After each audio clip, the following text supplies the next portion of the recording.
que inicie o nosso coração, que as mãos que usa o céu para nos trazer mais conhecimento da palavra e daquilo que estamos estudando sobre seis, sobre heresias enganosas que têm levantado e têm afligido tanto e têm conquistado tantas pessoas, Senhor. Nós pedimos que tu uses, Senhor, o teu servo para falar aquilo que precisamos saber, Pai. Que tenhamos conhecimento daquilo que necessitamos saber. Te damos graças por tudo, em nome de Jesus. Sim, Senhor, em nome de Jesus. Amém. Obrigado.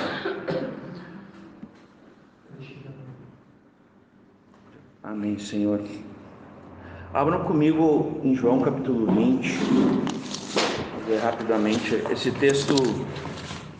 A gente, enquanto nós estávamos louvando ao Senhor, entronizando o seu nome aqui no nosso meio, eu me lembrei desse texto que a gente conversou até aqui e depois confirma, na oração, seu Gilmar. Capítulo 20 de João, versículo 31, primeiramente, vou ler assim.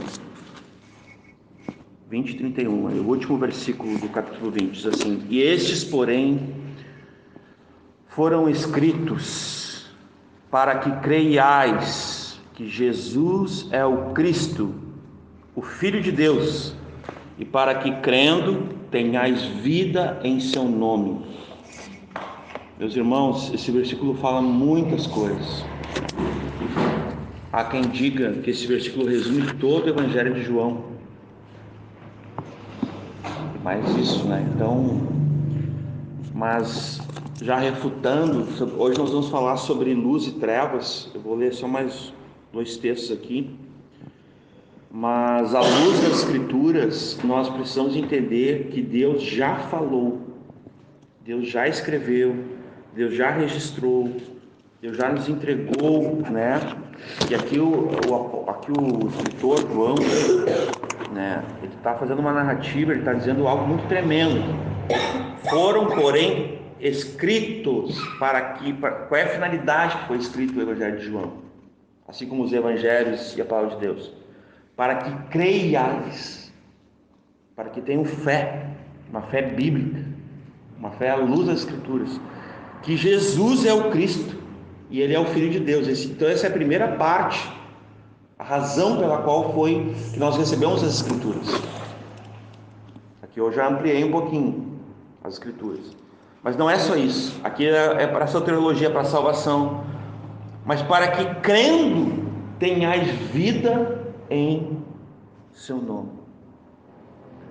Isso fique muito claro para nós. Volte um pouquinho no versículo 21. Olha as palavras de Jesus, nosso amado Senhor, e Salvador. Disse-lhes, pois, Jesus outra vez: paz seja convosco. Assim como o Pai me enviou, também eu vos envio. Agora abram comigo em Efésios 5. Claríssimo, essa palavra de Jesus, Ele nos chama para estar com Ele e nos envia da mesma forma que Ele foi enviado. Efésios capítulo 5 vai dizer assim, versículo 8: Porque no outro tempo erais trevas, ou seja, eram ignorantes, não tinham conhecimento, estavam obscurecidos, mortos nos delitos e pecados, com seu coração, entenebrecido, enfim. Mas agora, vem ali, depois da vírgula, mas agora, versículo 8, sois luz no Senhor. Vem mais um ponto e vírgula. Eu tenho uma outra versão que eu me acostumei, que tem esses textos, há muito tempo me acostumado com outras versões, Portanto, mas aqui diz andai, Portanto andai como filhos da luz. É nesse sentido que ele está falando aqui. Ou seja, nós éramos, em outro tempo, trevas. Nós estávamos cegos, nosso coração, nós estávamos mortos, nos delitos e pecados, nosso coração estava entenebrecido, endurecido. Mas agora sois luz no Senhor, portanto, ou seja, andai como filhos da luz. E lembrando, como a gente falou no encontro, não lembro qual foi agora, acho que foi na vigília, quando a gente ouviu a irmã Cláudia, que a gente lembrou que Jesus falou assim, ó, eu sou a luz do mundo. E talvez foi a única coisa que ele falou diferente, ele falou assim, ó, vocês são a luz do mundo. E é um pouco complexo isso, porque ele diz, eu sou a luz do mundo, mas depois ele diz, vós sois a luz do mundo. O que está querendo dizer? Tem algum contraponto nisso? Não necessariamente ele está se contradizendo, ele está dizendo assim, ó, vocês são a lua e eu sou o sol, porque afinal de contas o sol tem luz própria, a lua não. A lua reflete a luz do sol. Então é nesse sentido que ele está dizendo, eu sou a luz do mundo, vós sois a luz do mundo, para refletir a luz dele, porque nós não temos luz própria.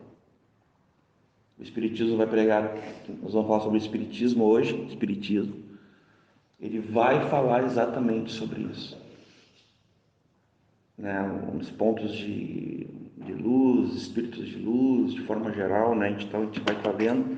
Então eu queria introduzir já com a palavra de Deus, com essa intenção, como o pastor Michael nos trouxe anteriormente.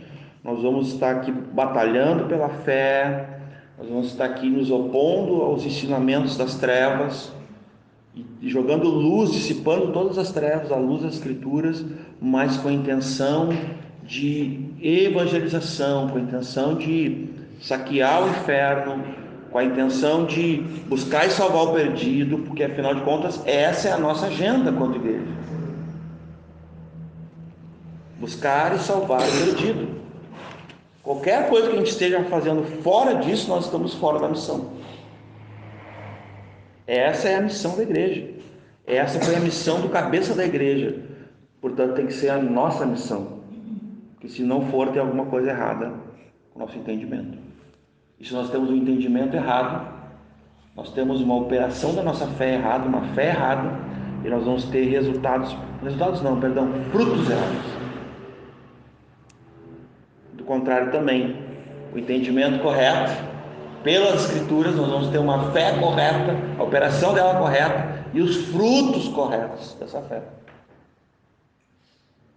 Amém, irmãos? Vamos começar aqui então.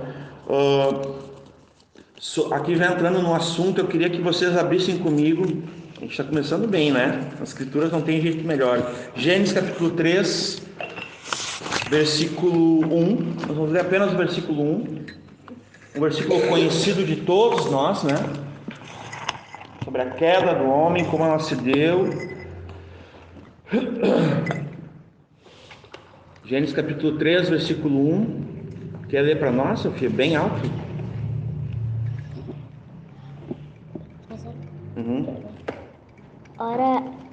Ora a serpente era mais astuta que todos os animais do campo. Que o Senhor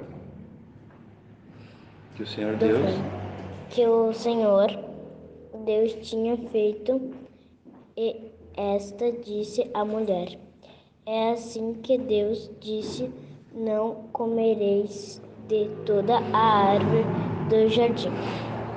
Então nós vemos aqui que nós conhecemos, estudando a palavra de Deus e também numa linguagem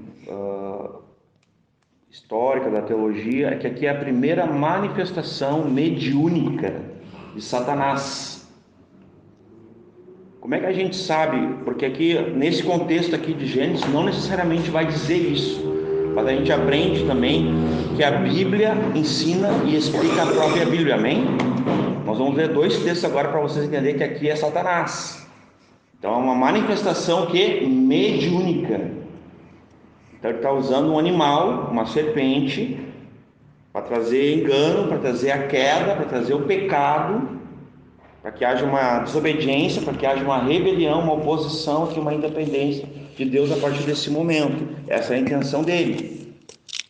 E ali a gente vê, né, que a mulher acaba cedendo, o homem acaba cedendo, depois Deus vai falar com eles. Deus não fala do erro deles, Deus fala assim: onde é que vocês estavam? Nós falamos sobre isso, eu e o César, né? Interessante que Deus não fala assim: o que tu fez? Ele fala: onde é que tu estava? Por onde tu andava? Mas aí não para aí, porque daí quando Deus fala, o homem fala: foi a mulher que me deu. Olha aí, ó, começa o homem a errar desde o princípio, né? Não orienta bem a mulher e ainda joga a culpa na mulher. Isso é um recado para nós aqui, os homens, né?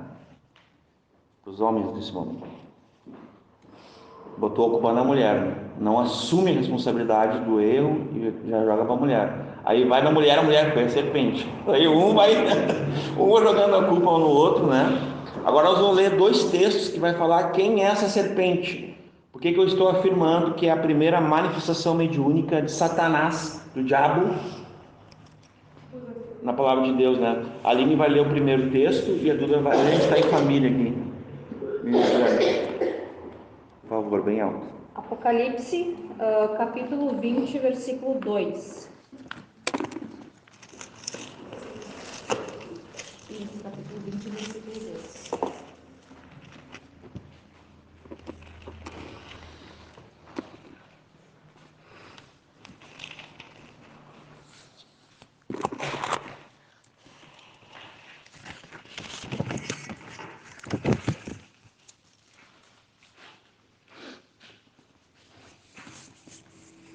A palavra de Deus diz assim: ele prendeu o dragão, a antiga serpente, que é o diabo e Satanás, e a amarrou por 1000 anos. Não, não é, tá certo. Exatamente. Então aqui, ó, o diabo é a antiga serpente. Ela está se referindo a Gênesis, amém, irmãos? Tem mais um texto também que pode ler, tudo. Apocalipse 12, 9. E foi precipitado o grande dragão, a antiga serpente, chamada o diabo e Satanás, que engana todo o mundo. Ele foi precipitado da terra e os seus anjos foram lançados com ele. Então é isso aí, só para os irmãos verem como a Bíblia explica a Bíblia. A Bíblia ensina, ela não é incoerente, ela é inerrante, ela é infalível. Então, porque os irmãos têm que sempre conferir o que a gente está falando, né? Mas o Maninho diz que Satanás manifestou a primeira manifestação mediúnica lá na serpente, no Éden. Exatamente. Então, o que é uma manifestação mediúnica? É mediunidade, né? Que a gente vai escutar muito essa expressão dentro do Espiritismo, e hoje nós vamos falar especificamente. Eu vou dar aqui um breve resumo sobre o que é o Espiritismo, mas nós vamos estar falando sobre o Baixo Espiritismo, tá? Que é as subdivisões, né, do Espiritismo dessa forma, tá? Então, o que a gente pode falar sobre ele? Primeiramente, irmãos, o Espiritismo é uma das seitas que mais crescem no Brasil, tá? Ela detém uma triste realidade junto com os católicos, né? E com os evangélicos, de ser uma seita que ela aceita, quase redundante, né? Mas ela aceita todo tipo de pessoas de credo, ela é ecumenista, de fato, e ela vai dizer mas ela é uma religião, eles se consideram uma religião, né? Eles têm um lugar de reunião, eles têm os livros sagrados, nós vamos falar sobre essas questões aqui, né? Mas para eles não tem problema tu ser católico, tu ser evangélico, tu ser o que for, entendeu? Eles vão te receber de braços abertos, porque isso faz parte da cultura brasileira. O Brasil é um liquidificador cultural. E há quem diga que a cultura é uma religião de todos visível. Essa frase não é minha, tá? Eu também não lembro de quem é, mas essa frase existe. Então a cultura seria uma religião de todos, visível, se tratando do Brasil. Então, não bastando a gente ter ouvido nos últimos tempos que o maior grupo de Testemunhas de Jeová é brasileiro, o maior grupo de Rosa Cruz é brasileiro, de maçons é brasileiro, junto com os norte-americanos, mas é muito forte. Então é uma constante a gente ouvir isso no Brasil, gente. É uma miscelânea, é um sincretismo, né? Uma forma assim que ele abraça o monismo, que a gente tem ouvido falar aqui, que é essa visão única, que unifica as crenças, que unifica os entendimentos e que tudo, a gente pode crer em tudo, e de fato o Brasil crê em tudo, o brasileiro crê em tudo, entendeu? É panteísta, é politeísta, então isso é uma, digamos assim, é um ponto negativo de falar de nós mesmos, né? Tem uma frase aqui desse autor, esse aqui é o Raimundo de Oliveira, é um material que eu tenho usado ao longo aqui, tá?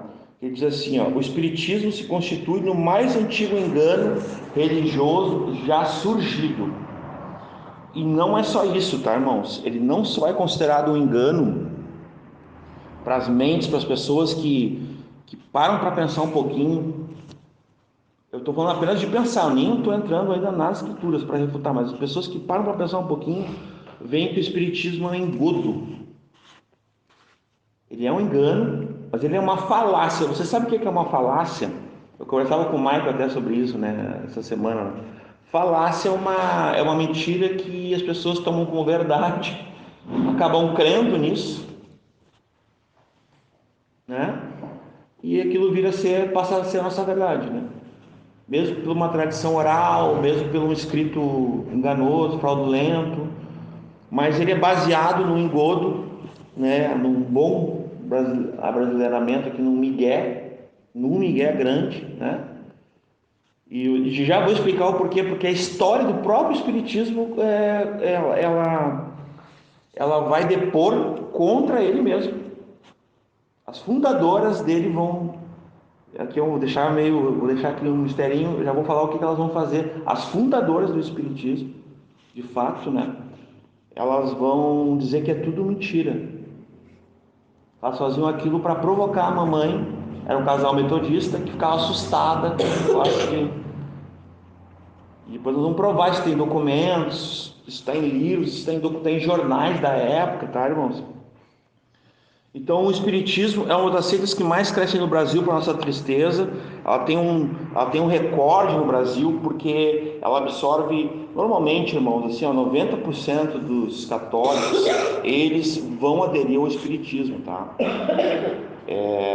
Até a Aline me explicou, e justamente quando eu estava estudando, meu sogro estava lá, ele não é espírita, mas aconteceu algumas coisas na família dele, e não vou citar o nome dele aqui, as pessoas não precisam saber, mas ela estava comentando comigo que tinha essa, digamos assim, essa percepção, essa saudade, essa vontade de falar com um ente querido que tinha morrido, que é uma das prerrogativas que atrai as pessoas no espiritismo, né?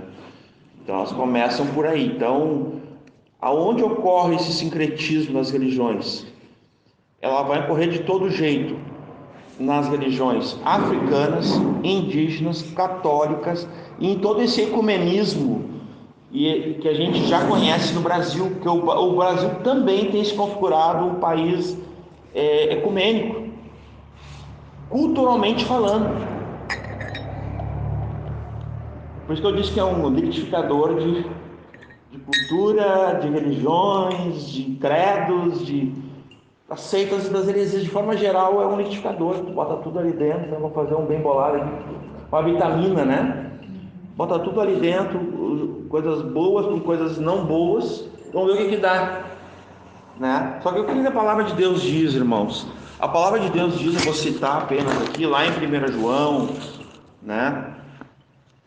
Que Deus é luz e que não há nele trevas alguma, e que não pode haver comunhão entre luz e trevas.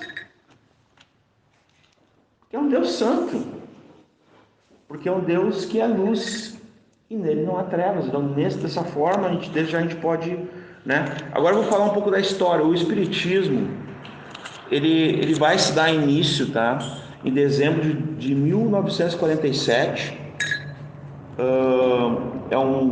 tem um surgimento ali que são duas jovens, na verdade são duas crianças, tá? Uma de 9 anos e uma de de 11 anos, chamada a mais velha Margaret e a mais nova Kate Fox. Tá? Essas duas meninas, elas eram irmãs de vários outros irmãos, entre meninos e meninas. Era um casal que tinha muitos filhos, tá? Muitos filhos. Eles eram metodistas, tá, gente? Na família? 11 e 9. A Margaret tinha 11 e a Kate tinha 9. O que aconteceu, tá? Eu vou ler aqui para vocês. Ó. Elas começaram a ouvir pancadas, né? Tipo, pancadas assim. Isso elas estão narrando. Depois vai ter um desdobro sobre essa história aí. Vão ver mesas se movendo, cadeiras girando, panelas flutuando. Então tem de tudo, assim, que elas vão estar vendo, digamos assim, eventos paranormais, tá? Digamos assim. E essas duas meninas, elas começam a partir daí tentar um meio de se comunicar com aquilo que elas estavam pressentindo ou estavam intuindo que estava ali presente. Isso é o que narra a história, tá, irmãos? Então, dessa forma, elas começaram a pensar assim, como é que a gente vai falar, né? Tem alguém mexendo nessa cadeira, tem alguém mexendo nessa mesa, né? Parece assim aquele filme do ET, vocês lembram? Minha casa, né? Tipo, como é que a gente se comunica, né, com uma pessoa? Falei uma bobagem agora aqui, desculpa. Não me aguentei. Elas queriam se comunicar com algo que elas não conheciam. Eram duas meninas, né? Tinha várias irmãs e elas gostavam de aterrorizar a mãe. A mãe era o alvo, né? A vítima era a mãe, tá? Inclusive, quando elas vão confessar, elas vão falar exatamente o que eu acabei de falar, que era para aterrorizar a mãe. Então, elas achavam engraçado. Olha só, uma brincadeira, gente. Vocês estão entendendo?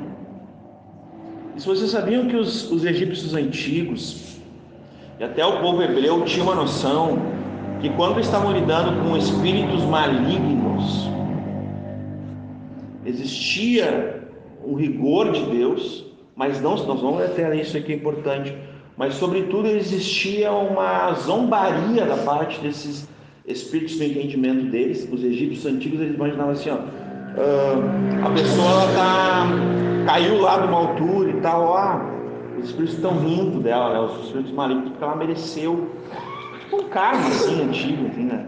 Vamos empregar aqui a palavra karma lá do hinduísmo, seria tipo isso, sabe?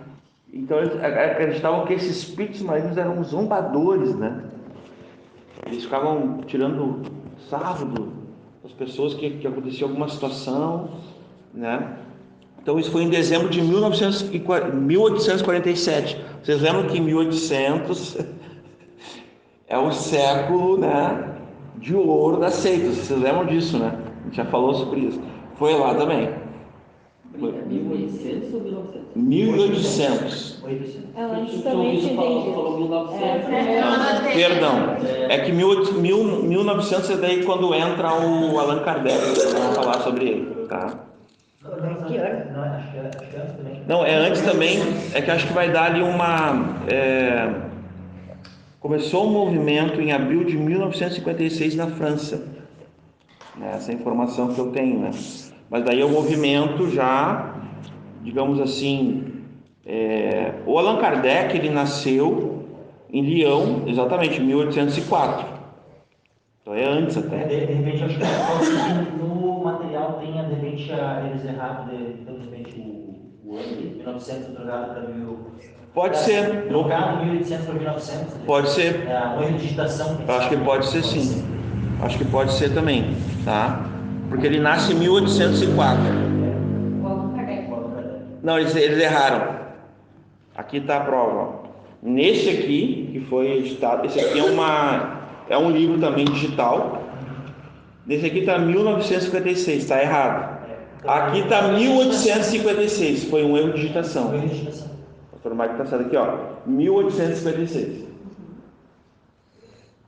O ano em que ele começou a... O Allan Kardec, ele vai escrever literatura, ele vai produzir uma certa... Vou emprestar a palavra aqui, uma teologia, né, para eles, né? Dos credos, das práticas, de como eles entendiam o espiritismo, tá? Então aqui, Quando ele começa a escrever, isso já é na França, né? O nome dele é Hippolyte Léon, já vou entrar nele, Denisat Rivail. E só uma coisa que eu acho que eu perdi. Como que concluiu a história das meninas? Não, depois eu vou ter que voltar para elas, né? Não concluiu ainda. Não concluiu, é porque inicia como um fenômeno paranormal, sobrenatural, aquelas coisas de filme assim, né? Tinha um filme muito antigo, não sei se é da tua época, Poltergeist. Não é tão antigo assim. É que fizeram várias versões. Eu assisti quando eu tinha 6 anos, mas é um filme bem aterrorizante, né? Bem aterrorizante. Quem viu, né, a primeira edição, nossa. A primeira vez que eu ouvi da Poltergeist, eu vi um trailer do filme e eu fiquei tendo pesadelo por uns 3 dias. É mais ou menos o que aconteceu. É um evento, né, paranormal, é um evento assim sobrenatural, e que as pessoas têm o hábito de alegar que são mortos, tá, gente? E aqui a gente vai entrar em 2 pilares, né? Eu não vou entrar, na verdade, assim, mas eu vou só citar eles, né? Que seria, eles creem aqui também na reencarnação, tá, gente? A reencarnação deles é um pouquinho diferente do que a gente tem visto, mas é reencarnação, é o ciclo aquele, né? O que é importante entender sobre assim, a diferença, tá? As religiões orientais, elas são monoteístas, né? Lógico que não são iguais, né? O judaísmo, o islamismo e algumas outras, elas vão ser monoteístas, tá? Vão ser de forma pessoal, mas não é o mesmo Deus do cristianismo, tá? Que crê num Deus único e pessoal. A gente até já leu vários textos sobre isso, tá, gente? Bíblicos, né? O cristianismo, ele acredita sobre início e fim, ele acredita na ressurreição, e as demais religiões que são, digamos assim, politeístas, né, elas vão acreditar em reencarnação, que é um ciclo, né, até obter evolução e tal.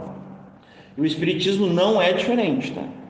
Ele não é diferente, mas ele tem alguns pontos só dessa doutrina que eu sei que o pastor Michael vai trabalhar. Isso é o kardecismo, tá?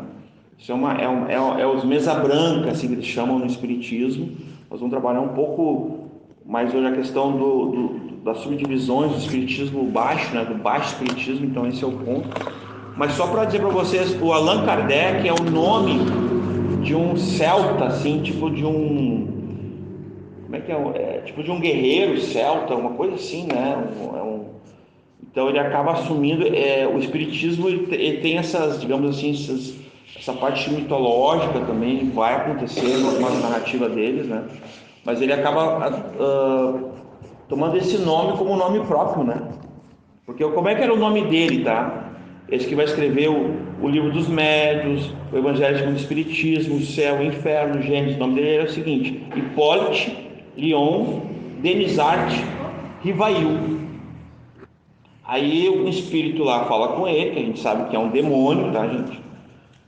É que às vezes eu vejo alguém falando assim, ó, não concordem comigo, gente, eu estou falando deles lá, tá? Não digam amém. É o contrário. É um espírito maligno, gente. Não tem nada de um morto estar falando, de um espírito de alguém. Não é isso. São os anjos caídos, são espíritos malignos, são as hostes malignas, tá? Né? Então isso tem que ficar muito... Vamos até ler aqui para deixar isso evidente. Deuteronômio 18, bem rapidamente aqui. Eu vou ler aqui para ganhar tempo, irmãos. Deuteronômio 18, a partir do 10, tá? Diz assim: entre ti não se achará quem faça passar pelo fogo a seu filho ou sua filha, nem adivinhador, nem prognosticador, nem agoureiro, nem feiticeiro, nem encantador, nem quem consulte a um espírito adivinhador, nem mágico, nem quem consulte os mortos, pois aquele que faz tal coisa é abominação ao Senhor, e por essas abominações o Senhor teu Deus os lança fora de diante de ti. Então que fica estabelecido aqui que no Antigo Testamento vai ter várias proibições sobre esse assunto de consultar, necromancia, né? que é consultar espíritos dos mortos. A gente não fala com mortos, a gente fala com espíritos malignos, gente. Aliás, a gente não fala também com espíritos malignos. Mas no caso deles, tá? Agora, né? No caso deles, eles falam com espíritos malignos, tá, gente? Tem outros textos, mas só para ganhar tempo. Vamos entrar aqui agora na parte que foi incumbida aqui para mim falar, que é o baixo espiritismo, tá? O espiritismo ele é subdividido de algumas formas, né? Ele está dividido assim: o espiritismo comum, quiromancia, que é a adivinhação pelas linhas da mão, né? Quem já viu as ciganas, né? Lendo a mão. Cartomancia, que é a adivinhação por meio de cartas, né? Grafologia, que é o estudo por meio de escrita. Talvez é um dos poucos menos conhecidos, mas ele existe também. Ele é uma grafologia, estudo por meio de escrita. Hidromancia, gente, eu tenho tudo isso em PDF, tá? Posso disponibilizar porque... Esse outro aí, como é que é o nome? Hidromancia. Esse é psicografado, aquele de trás para frente? Esse aí mesmo, o cara escreve. Tem um médico aqui, como é que é o nome? Famosão, né? Como é que é o nome? Agora, Chico Xavier. Chico Xavier. Ele alegava que era um ente querido teu. Se tivesse com saudade, procurasse ele. Isso é complicado. Peraí, o que é esse hidromancia? Hidromancia não, é adivinhação pelas águas. É um outro tipo de... Não, e como... Hidromancia é a adivinhação pelas águas. Como Satanás usa mesmo, né? Porque Grafologia. ele escrevia com a letra da pessoa, né? Exato. Mais ou menos. Tu sabe que o Chico Xavier, as pessoas não falam assim porque virou uma entidade, ele era bem charlatão, né? Sim. É possível comprovar o charlatanismo dele, né, gente? Os incautos, os leigos eram qualquer um deles. João de Deus, cara. Eu nem ia falar desse aí, mas esse aí é um que sempre ele... Então tem depois a astrologia, que é bem conhecido, né, que é consultar por meio dos astros, né, gente? E agora chegamos ao baixo espiritismo, tá? Que daí é uma subdivisão, por exemplo, assim, os mesa branca, que é esse o kardecismo, né? Que é o que o Michael vai falar talvez mais na frente, é um pouquinho mais culto, assim, né? Formador de opinião e tal. Ele não se relaciona com esse pessoal aqui, tá? Que é o baixo espiritismo. Esse pessoal aqui é o pessoal do voodoo. Quem já ouviu falar em voodoo aí, né? O quê? Voodoo, baixo espiritismo. Então agora nós temos aqui essa subdivisão, né? O voodoo. Ele é um culto de origem africana. Aqui começa, gente, as religiões de matrizes africanas, né? Matrizes africanas, tá? Então é importante salientar que, para te ver, o voodoo, ele só existe no Haiti. A força dele está no Haiti, a prática dele, tem pessoas que viajam o mundo para ir lá no Haiti aprender e tal, mas no Brasil a prática dele é muito... que é uma magia antiga lá, tal, dos africanos, mas existe no mundo todo, existe, mas a prática do voodoo se dá somente no Haiti, até onde eu pude estudar, tá? É o culto de origem africana com certos elementos católicos, o voodoo. Detalhe, né? É um culto de origem africana com certos elementos católicos. Daí são diversos elementos assim, né, que eles vão usar, porque eles estão falando de feitiçaria, né? Tem o candomblé, agora os mais conhecidos aqui nossos, né? Candomblé, Umbanda, Quimbanda, que tem os famosos rituais de macumba, né? E é isso que eu vou tocar mais, né? Depois o espiritismo vai ter, como eu falei, os mesa branca, que são a classe comumente praticada no Brasil desde a sua fundação. Há quem diga que o Brasil já tem assim nuances de pessoas, por exemplo, se aquela frase, gente, ordem e progresso, é possível que ela tenha, por exemplo, a cientologia, o espiritismo e outras religiões que têm essa parte ocultista, mística, elas tiveram uma inferência também através dos portugueses vindo para o Brasil, para o descobrimento do Brasil, Isso tem em Autos da História, em livros, né? Então é possível que aquela frase ordem e progresso ela tenha um sentido ali que a gente talvez nem suspeite. Não é questão de conspiração, de teoria da conspiração, não. Exatamente foi a pessoa que idealizou aquilo ali, ela tinha essa busca.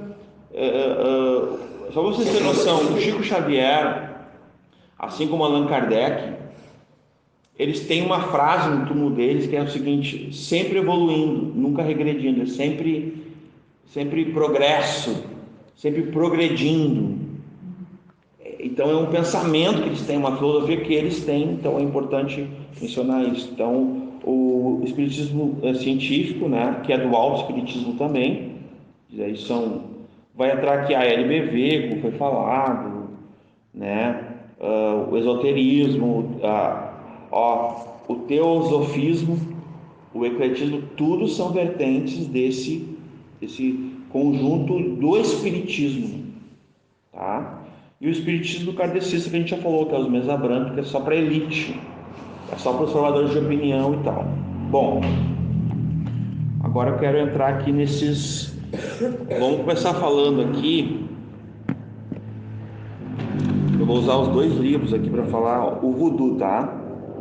Do Baixo Espiritismo, então, nós temos um conhecimento que as pessoas mais simples, pessoas que são incautos, pessoas um pouco ignorantes no sentido de falta de conhecimento, elas acabam sendo engrupidas, né, enganadas com essas falácias, por esses enganos, né? Então o voodoo é um culto, né, dos negros antilianos do Haiti. Ele tem uma origem animista, né, que é um termo especificamente da questão do voodoo, né, que se vale a certos elementos do ritual católico, mas é praticado principalmente somente no Haiti, tá? Depois eu tenho aqui o candomblé, que é a religião dos negros Ioruba, na Bahia, tá? Ela é bem específica, é bem brasileira, só tem no Brasil, tá?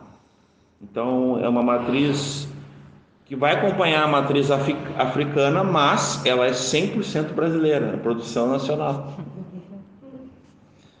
Tem a Umbanda, né, que é a designação dos cultos afro-brasileiros, que se confunde entre macumba e candomblés, Xangô do Pernambuco, a pagelância, quem já ouviu falar da Amazônia, né, que é muito forte também, o catimbó, né, e os da Bahia, dos outros sincréticos, né.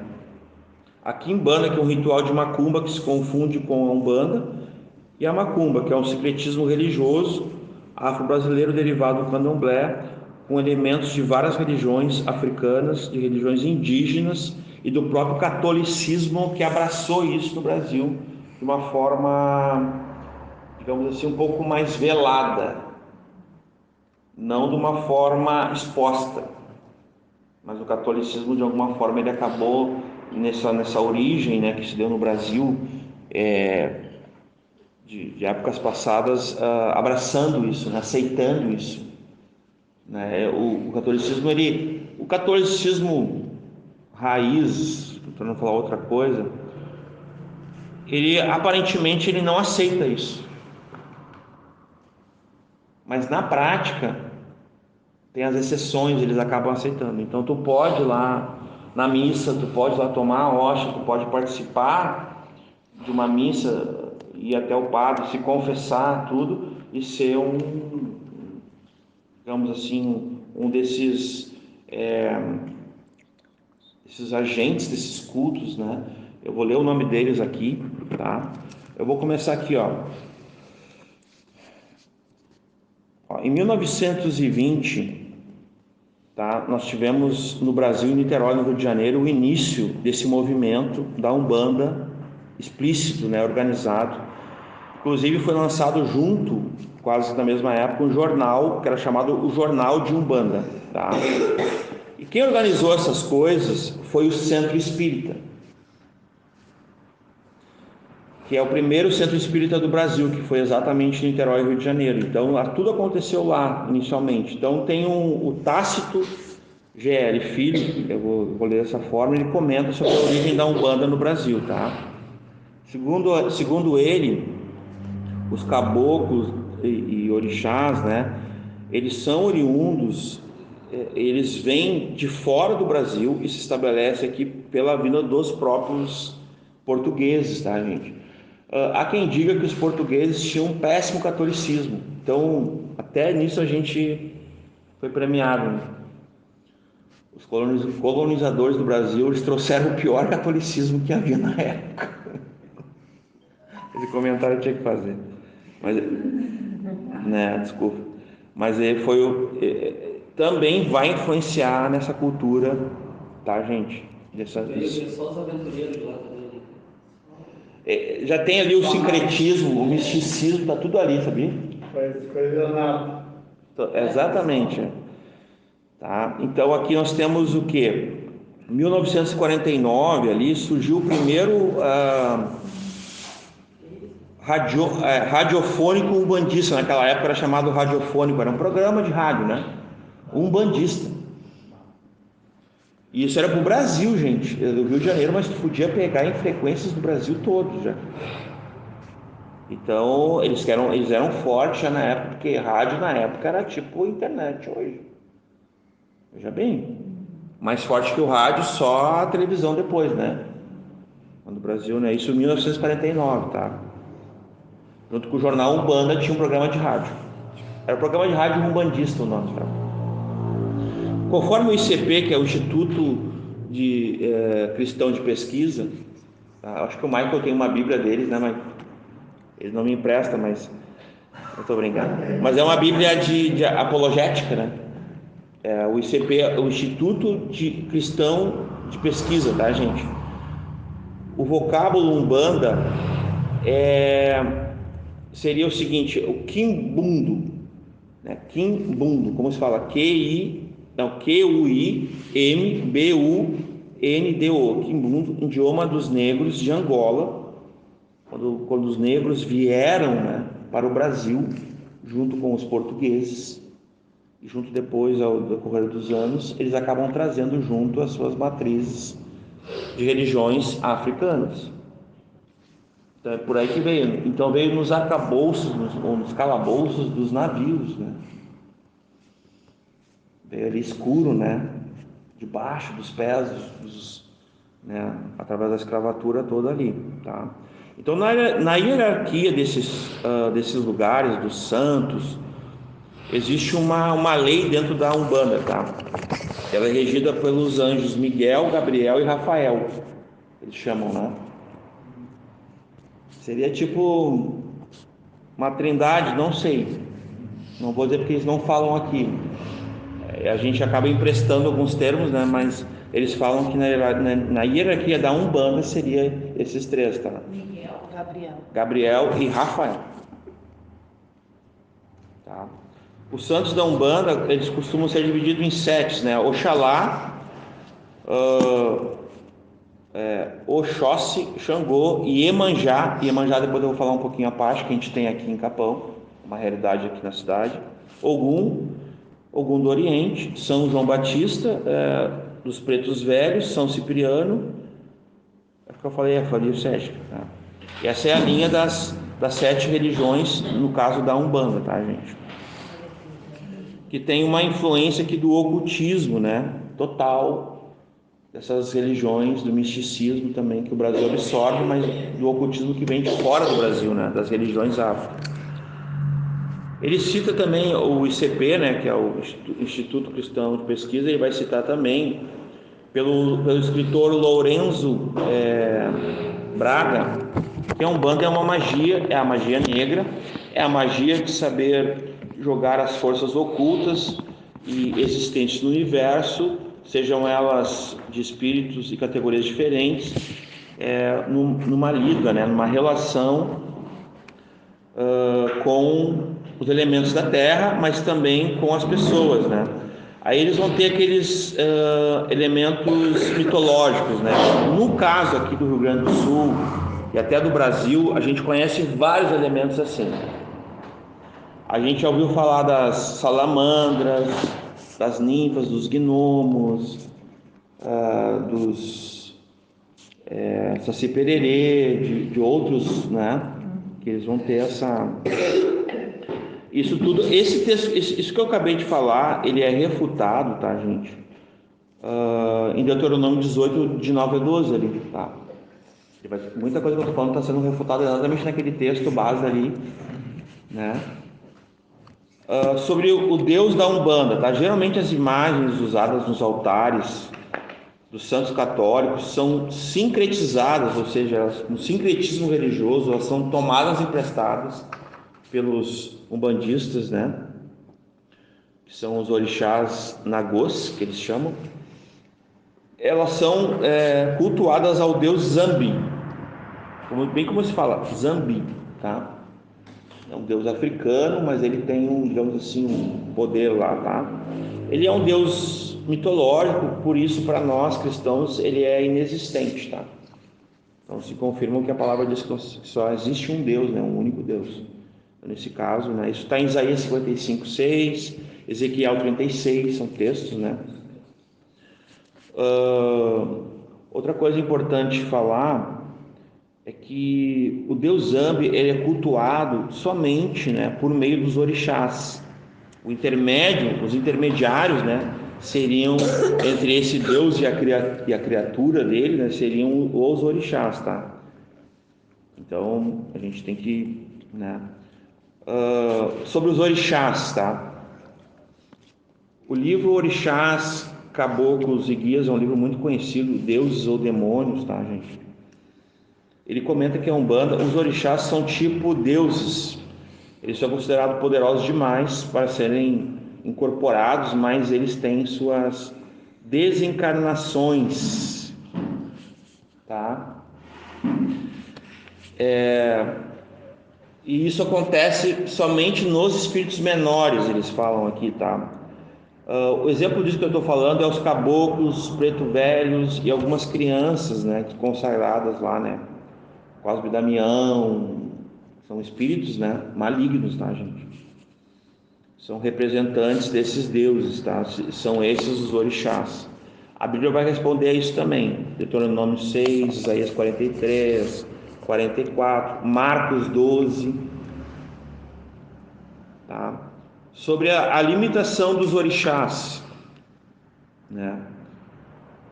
Nós sabemos que o nosso Deus é onipotente, né? Eles não vão ter eles são limitados nesse aspecto. Eles conseguem atuar só onde houver ali uma invocação, né?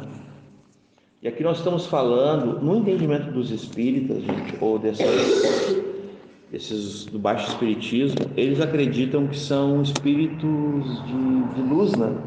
Ou são espíritos de pessoas queridas, né?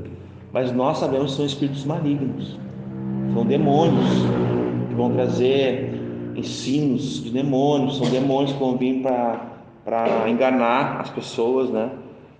Que vão se travestir como anjos de luz, a palavra diz, né? Para enganar, se possível, até os próprios escolhidos, é tudo que a gente já sabe, né? Tem um texto que o N. Gruden vai falar uma coisa assim, ó. Que Deus está presente em todo lugar. Nós lemos Jeremias 23 e 24, né? Embora para nós não pareça, mas é necessário dizer que todo ser de Deus está presente em toda parte do espaço, em cada ponto do espaço. E também é necessário dizer que Deus não pode ser contido em espaço algum, por maior que ele seja o espaço. Por exemplo, o universo não cabe Deus. E é interessante que eu tenho essa sistemática do N. Gruden, e eu fui dar uma olhada lá, né, onde ele fala sobre isso, da onipresença, para comparar com eles, que eles são muito limitados, assim. É bem local, assim, é lá no terreiro e pronto. Mas quando acontece, o N. Gruden ele fala sobre isso, ele diz assim, ó, a gente entende muito pouco de categoria, assim, né? Por exemplo, a gente não entende quase nada sobre a eternidade, mas a gente entende bastante sobre o tempo, mais ou menos, né? Acho que a gente também não entende muito sobre o tempo, mas se a gente fosse ler mais, a gente entenderia mais sobre o tempo, né? E não muito sobre a eternidade. Um exemplo disso é o seguinte: se tu pegar 3 milhões de anos e tirar um ano, continua sendo 3 milhões de anos do tempo? Não. Agora a eternidade, tira 3 trilhões de anos de dentro da eternidade. A eternidade continua sendo a eternidade. Então a gente não entende muito sobre a eternidade, mas entende um pouquinho sobre o tempo, né? Então ele dá esses exemplos. Então Deus, ele não pode ser, como diz, não pode ser colocado numa caixa, tá, gente? Não pode ser contido, não pode ser resistido até mesmo, né? Se Deus agir, quem se compara ao nosso Deus, diria Isaías, né? Ele é incomparável, né? Sobre Iemanjá, tá, gente? Que era um ponto que eu queria falar aqui. Aqui em Capão, nós temos em toda a orla, né? Costeando toda a beira-mar. Tenho quase certeza disso, me corrijam, vocês que são mais antigos aqui. Nós temos altares, nós temos imagens, escultura, né, sobre Iemanjá, né? Olha, não é todas as saídas de praia, mas as principais tem, né? Então é muito forte essa potestade aqui, tá? Uma vez eu estava com a minha família, eu estava também com o irmão, a gente ia orar ali para ver o sol nascer e orar, né? Ter aquele momento ali contemplando a glória de Deus, da criação, tudo. E eu lembro que eu me veio na hora assim: tem olhos, mas não veem, né? Tem boca, mas não falam. Tem ouvidos, mas não ouvem. Tem mãos e não apalpam, não tocam. Tem pés, mas não pisam, não andam. Torne-se semelhantes a este, os que, né, fazem para si esculturas, ídolos, né? Postos ídolos que endeusam, né? Que idolatram, né? Né?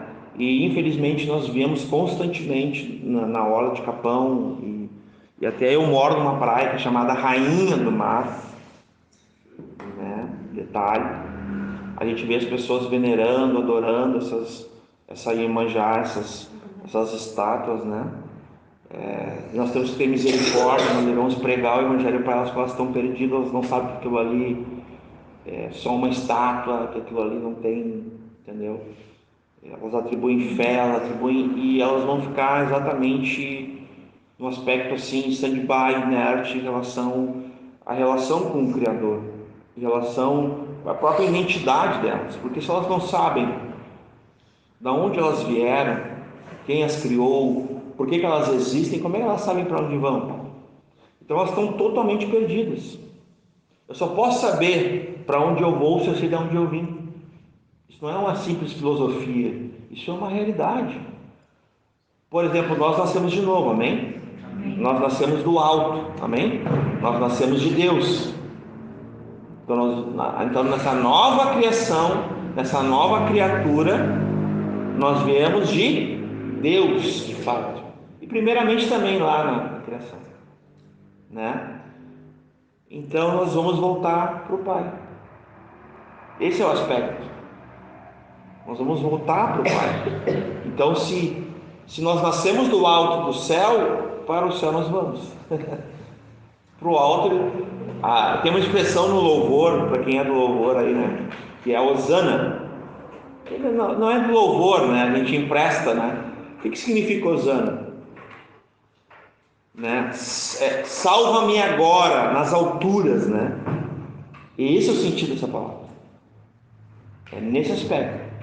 Então nós podemos lembrar do que está escrito em Mateus 24:30, né? Então aparecerá no céu o sinal do Filho do Homem, e todos os povos da terra se lamentarão e verão o Filho do Homem vindo sobre as nuvens do céu com poder e com muita glória, né? E ali ele vai nos céus, irmãos. Imagina que coisa linda isso. Isso é tremendo, né? Então, sobre Iemanjá, tem algumas referências aqui. A Iemanjá, os umbandistas pedem para ela abundância de pescaria, de peixe, pedem sobre saúde física, sobre saúde psicológica. Eles oferecem oferendas tipo bem diferentes assim as oferendas, né? Mas isso aqui eu falo são tudo oferendas, tá? Sabonetes, perfumes, florais, colares, braceletes, lençóis, tecidos, tudo isso é oferenda, tá, gente? Que mãe sais de banho, enfim, acho que são colocados na praia, num barco, né? Perto de uma pedra, em algum buraco, depois se afunda e Iemanjá irá recebê-los, né? Então, são feitas anualmente, dia 31 de dezembro é o dia mais forte, né? Ali também é incluído o batismo dos filhos de santo. Para quem não sabe, eles têm um batismo, né? Então é feito exatamente nesses pontos culminantes onde tem os altares, porque eles vão ter ali a idolatria, né? Eles vão venerar e adorar aqueles falsos deuses ali, né? Iemanjá, no caso, né? Aquela estátua, né? A Bíblia fala que essas oferendas são dadas a ídolos, né? E são feitas a demônios, para demônios. Isso está em 1 Coríntios 10, 19 e 20. Está em Levítico 17, 7, Deuteronômio 32, 17, Jeremias 1, 16, Isaías 65. Tem vários textos que vão afirmar qual é o destino disso. São para demônios. Não são deuses, são espíritos malignos caídos, tá, gente? As divindades, né, que ainda tem, tá? Todas elas são assim em 3 categorias, tá? As divindades da Umbanda, no caso, que é a maior de todas, né? Orixás e Exus, pretos velhos e caboclos, tá? E também os demais espíritos, né? Que vão baixar somente, incorporam somente pais e mães de santo, tá? No caso aqui, o Exu é o deus do mal, né? Ele é um demônio, né, que eles chamam, e ele é representado na cultura deles pelas cores, né, do vermelho e preto, né? Os preto velhos e caboclo também são atribuídos à relação com crianças, né?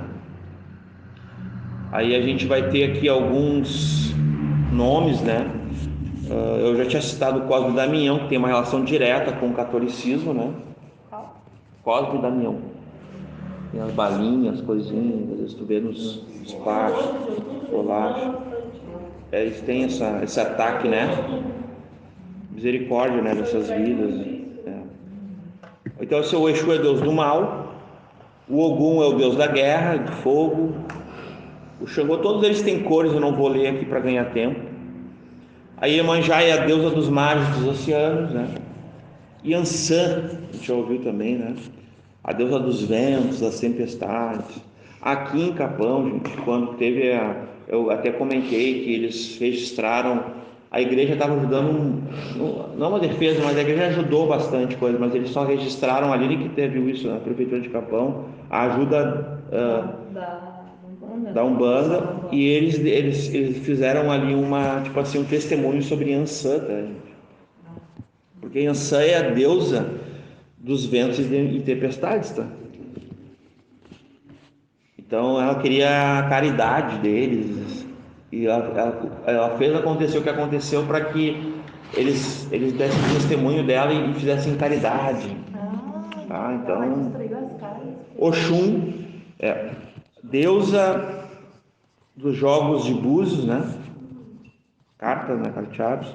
O Ibeji, né? Deus de gêmeos, ele é lá do Cosme e Damião, que são dois irmãos, uma história católica que se funde ali, né? A cultura brasileira, o sincretismo, o miticismo, né? Com o espiritismo, vai dar exatamente nesse tipo essa situação do Cosme e Damião católico, é bem o que representa todo esse ecumenismo, né? Todo esse identificador, né?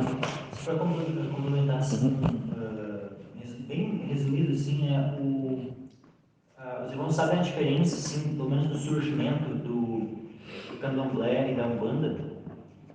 Basicamente, assim, a diferença é a seguinte, ó, a Umbanda ela é um misto maior de coisas.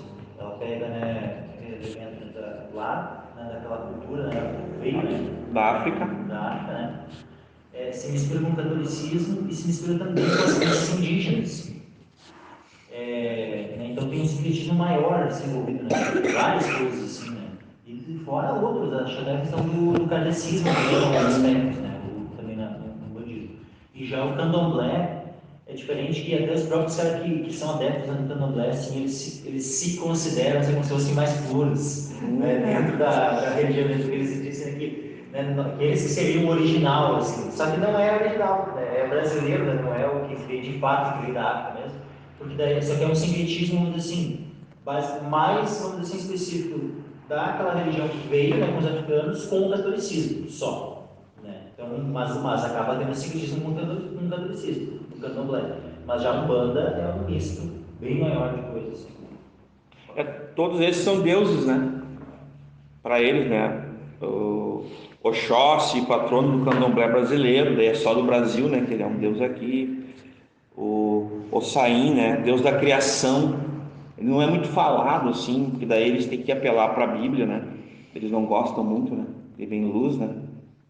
E como o Michael falou antes ali, né? Por bem ou por mal, se falar, a palavra vai, a palavra não volta. Deus lançou a palavra dele e não vai voltar para ele vazia. Esse é o poder das Escrituras, né? Aí é que é uma coisa interessante agora que Deus é revelado na Bíblia como o único Deus, né? Isso é sempre bom falar diante desses deuses, desses demiurgos, né? Esses semideuses, né? Uma resposta a eles, né? Diz assim, né? A ti me foi mostrado para que eu soubesse que o Senhor é Deus e não há nenhum outro senão a Ele. Deuteronômio 4:35. Um só Deus e Pai de todos, ao qual é sobre todos e por todos está em todos. Efésios 4:6. Então, é interessante que o autor aqui, que é o Nathanael Rinaldi, né? Querido, né? Esse material é dele. Ele faz questão de botar essa afirmação bíblica aqui depois que eu li aqueles nomes dos semideuses ali, né? Legal isso aqui, por isso que eu fiz questão de ler, né? Esses dois versículos, né? Deuteronômio 4:35 e Efésios 4:6. Tá? O candomblé, o Michael falou ali, né? Mas, por exemplo, assim, no candomblé, o Oxum, Iemanjá e Ogum são as entidades principais, assim, né? São tipo os deuses, né? Daí já mudou, deixa eu ver que mudou, né? Então, no candomblé, Oxum, Iemanjá e Ogum são os principais mesmos. São quem eles vão baixar a cabeça, eles vão buscar ter relação. E às vezes, quando não dá bom lá no terreiro, que abaixa só espírito pequeno, baixo, eles ficam clamando para ter acesso a eles. Tem uma parada assim, entendeu? Tem isso aí também. Às vezes dá errado lá, eles não conseguem que eles incorporem, né? Como se eles estivessem fazendo alguma coisa errada, sei lá, né? Então isso acontece, tá? Já se encaminhando assim pro final, tá? A gente tem que lembrar, irmãos, que não é, né? 2 Coríntios 11:14. Pode ler, Michael, para nós. É muito comum, irmãos, que os católicos e os espíritas desse baixo espiritismo eles caiam exatamente nessa advertência aqui. Pode ler, Michael. Não é maravilha, porque o próprio Satanás se transfigura em anjo de luz. Não é muito coisa que os seus ministros se transfigurem em ministros da justiça, o fim dos quais será conforme as suas obras. 11:14. O Michael leu até o 14:15. Que é mais completo, né? Aqui estava só o 14. Então é legal esse versículo aqui. É legal. Ele fundamenta, né? Ele nos deixa sóbrios que Satanás, ele pode e ele vai. Gente, ele não vai vir chifrudo, unha grande, todo vermelho, com rabo de dragão. Não vai ser assim, tá? Como é que é o nome daquele bicho místico que tem uma cabeça, tem várias cabeças, um corpo, poxa, quimera, Aham. Essa é a palavra.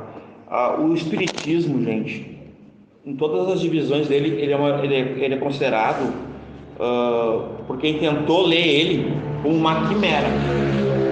E eu concordo. Sabe aquele bicho que tem várias cabeças, várias patas diferentes? Ele é um misto de um monte de aberrações e tal. Esse é o espiritismo, tá? Um exemplo sobre o espiritismo seria essa quimera, né? Olha aqui, ó. Pode passar o celular para o pessoal entender o que eu quero dizer.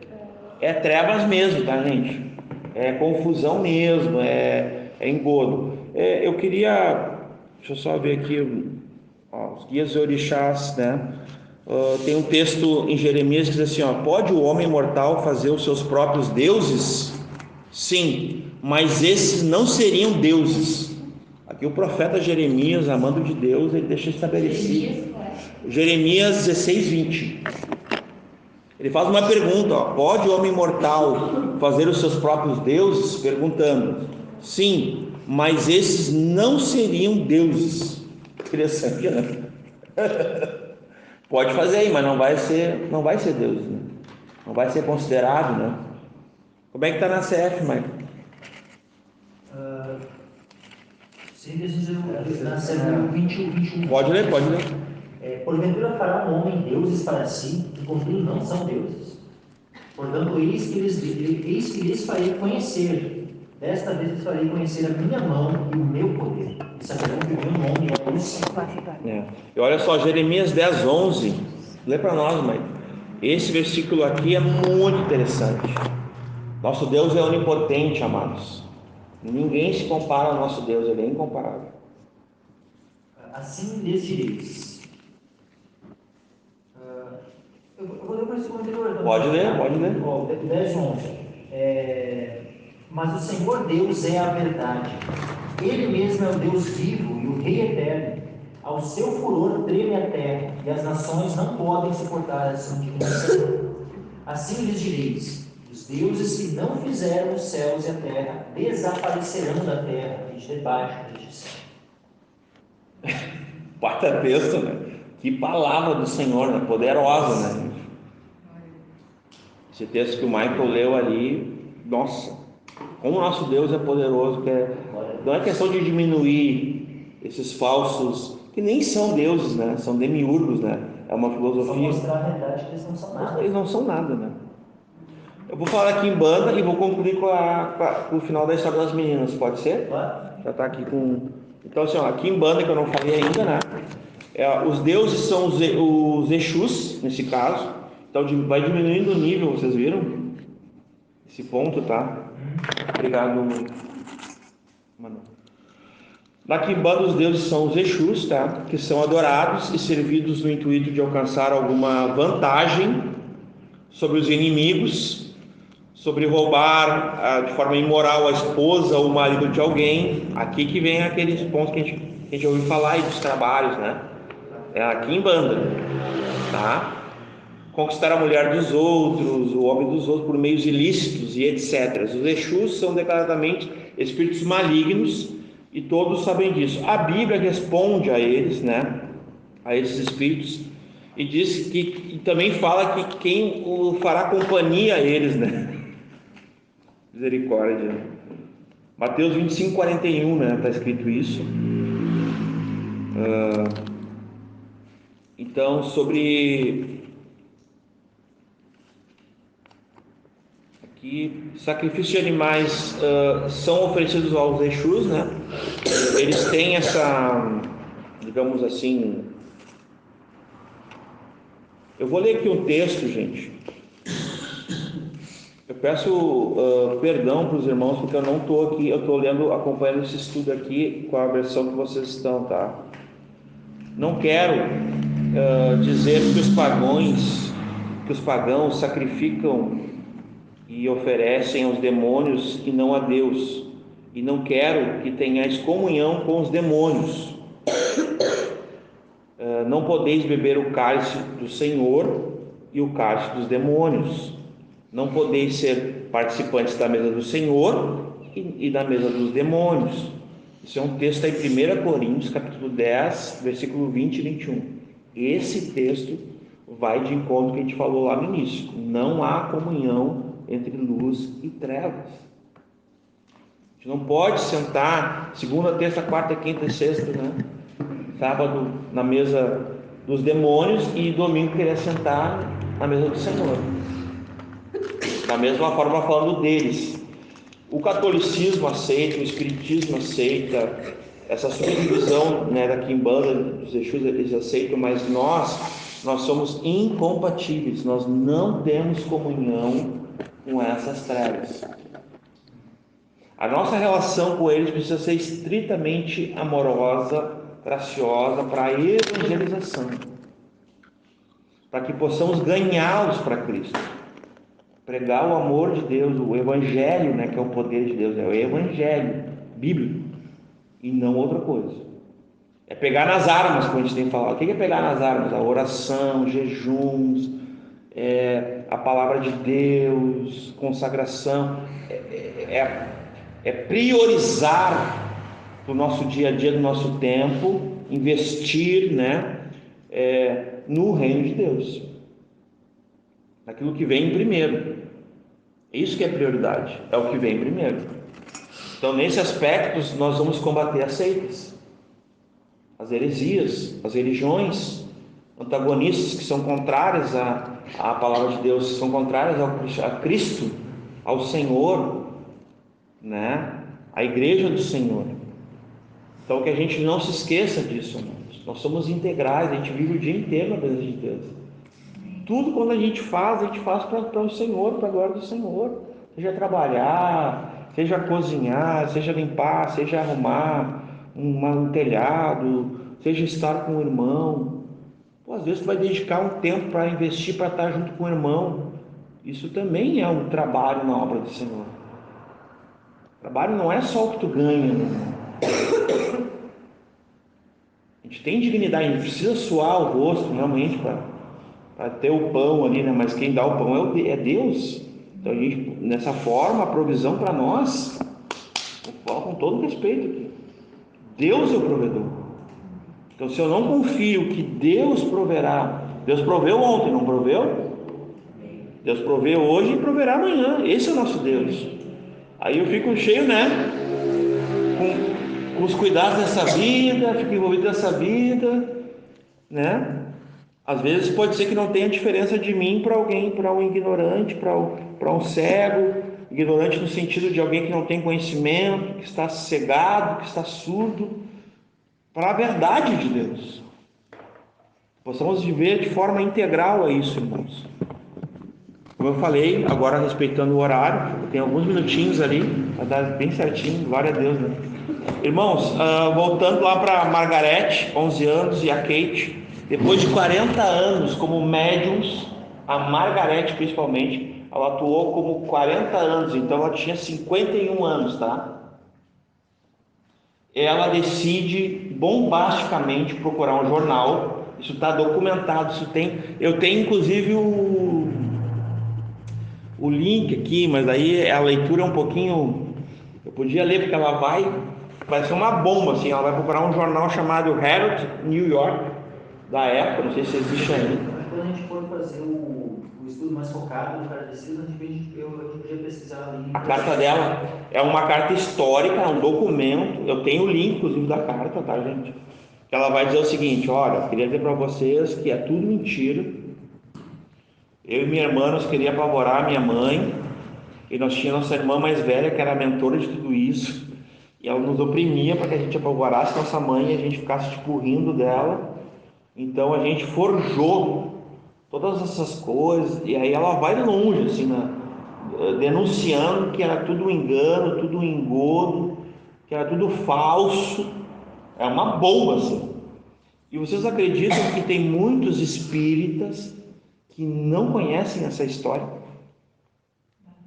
Que não conhecem a sua própria história? Continuam sendo enganados por espíritos enganadores. E aqui me lembra uma coisa, irmãos. Como nos falta sabedoria às vezes.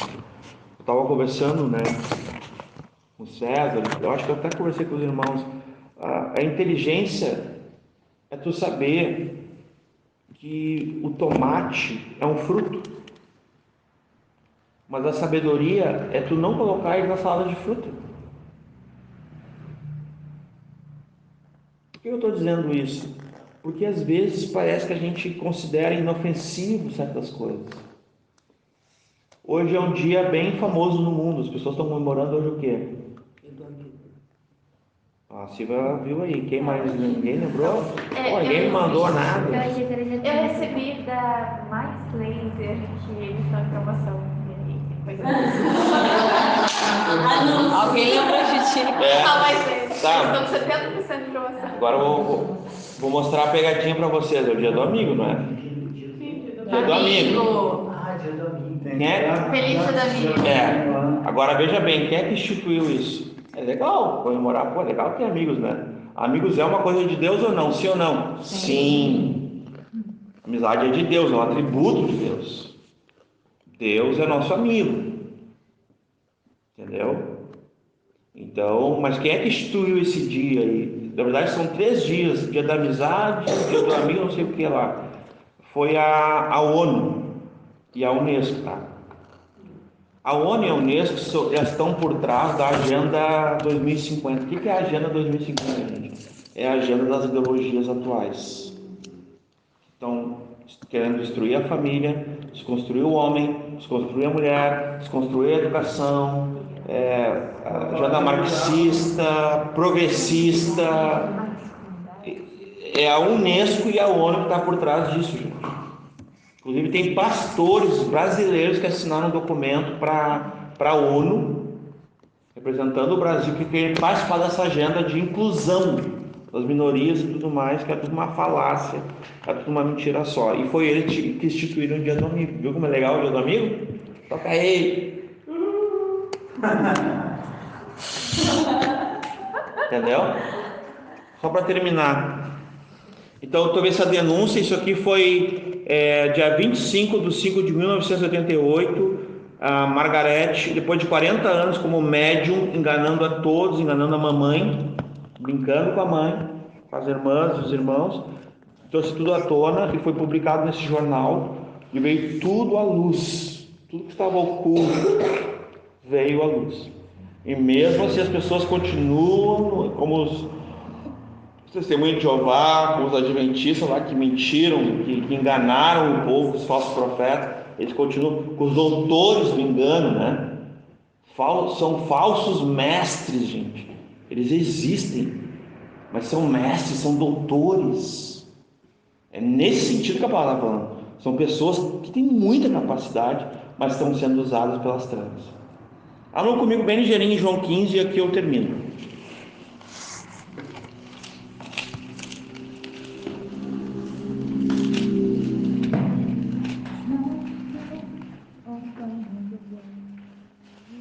Em João 15, nós vamos ler aqui no versículo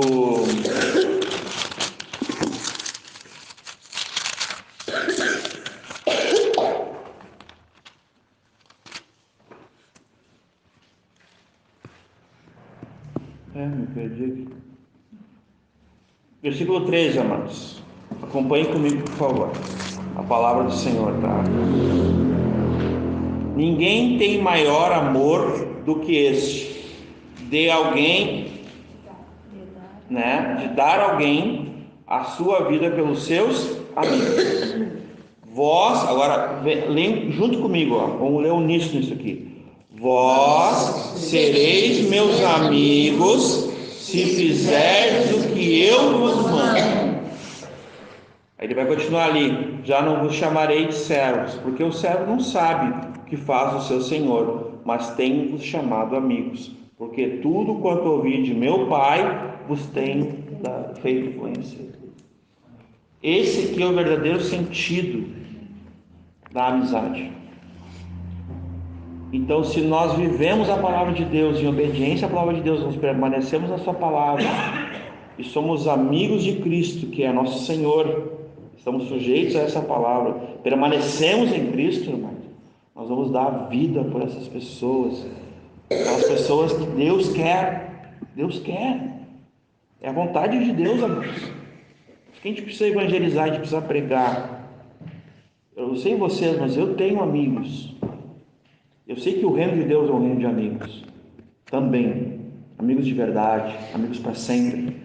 Mas eu tenho amigos que não são cristãos ou que são desviados no momento. Mas eu continuo achando que eles são meus amigos. Eu oro por eles, eu me importo. Esse dia eu estava conversando com alguns irmãos, né? A gente tem que se importar, irmãos. A gente tem que se importar.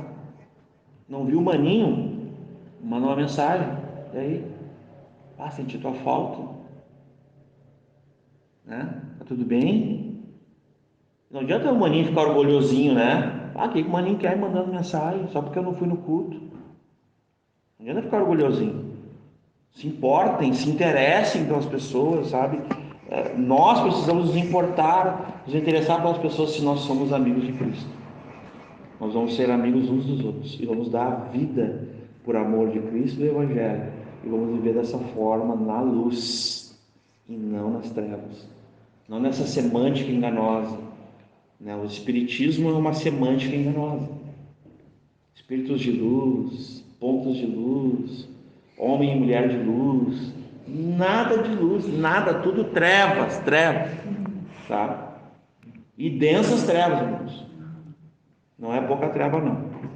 Amém? Em nome de Jesus.